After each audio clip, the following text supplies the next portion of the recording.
Okay, so welcome back to the CPRS review video series. The next video I wanted to show you is how to make templates, because templates can make your life a lot easier. And you can see that I use a good deal of templates, so my templates are here. If CPRS goes down, God forbid, I hope that that never happens, but that's a horrifyingly bad day. Otherwise, you can have a discharge one, I have a medicine consult one, I have an attending daily note. Let me show you how they kind of work. So a template, let's say I'm going to write an attending note, and I can just grab this with my left button of the mouse, just pull it over, and it'll blow in whatever I've specified it to do.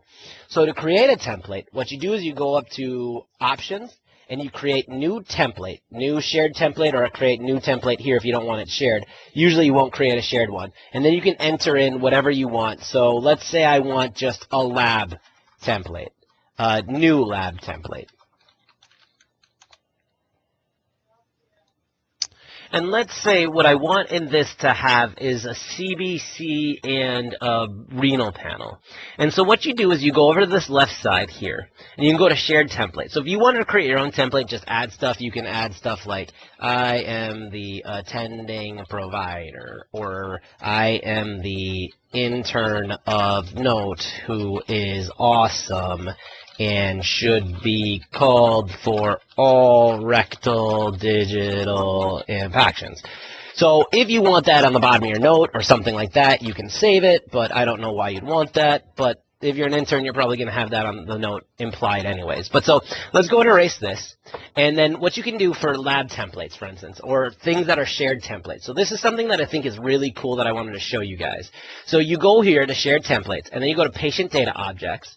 So patient data objects, and then patient data objects will be anything like active inpatient meds, and it'll tell you how to blow that into a template. So you could copy this, and then you could put it into this template, and then you could have active inpatient meds there. Now, let's say I want to do CBC, so I'd look for C here, and I would look to see what that one's called, and that's probably just, my guess is CBC last 5. So you grab that, and you copy that, and then you put it into your thing here. And then you want a renal panel, and I don't know if it's called renal or basic metabolic. Let's start with B here. I found it. It's actually what you'd think it would be called, which is sometimes a little surprising. But renal panel, times 2. It'll be the last 2 renal panels. And then you can go here to lab template and paste that in. So this will be active inpatient meds, CBC, renal inpatient panel.